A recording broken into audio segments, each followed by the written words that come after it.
મિત્રો આપણે કોઈ પણ કાર્ય કરતા હોય અને એમાં સફળતા મળે ને અને આપણને ખૂબ આનંદ થાય, ખુશી થાય. એવી જ રીતે શરૂઆતના તબક્કામાં જ્યારે હું વિડીયો બનાવતો હતો ત્યારે 1000-1500 વ્યૂ આવતા હતા. પછી એક વિડીયોએ મને રાતોરાત ચમકાવી દીધો. એ વિડીયો હું તમારી સમક્ષ રજૂ કરું છું. અને ખાસ વાત તો એ છે કે જે ભાર્ગવ શોર્ટ ન્યૂઝવાળા છે એણે પણ આ વિડીયોની નોંધ લીધી હતી.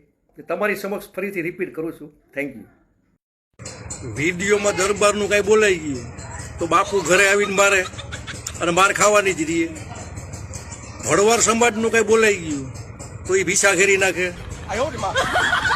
મુસ્લિમ સમાજનું કાંઈ બોલો તો માથા તોડી નાખવાની વાતો કરે. દલિત સમાજનું કાંઈ બોલો તો આંબેડકર ચોકમાં ઊભા રાખીને માફી મંગાવે જાહેરમાં.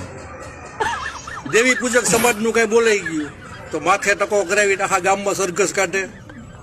તો હવે આમાં મારે વિડીયો બનાવવા કોને? સાધુનું ન બોલાય, ફકીરનું ન બોલાય, સંતનું ન બોલાય, પૂરાનું ન બોલાય. તો વિડીયા બનાવવા કેવા? આવા બનાવું કે એક ચક્કો ને ચક્કી હતા, દરિયાના મોજા ઉપર માળો બાંધીને રહેતા. બે માછલીઓ બેનપણી હતી, આંબાના ડારે બેઠી બેઠી વાતો કરતી હતી.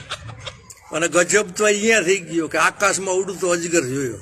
આવું જો વિડીયા બનાવું તો ઘરના ગાંડો સમજે. હવે કરવું તો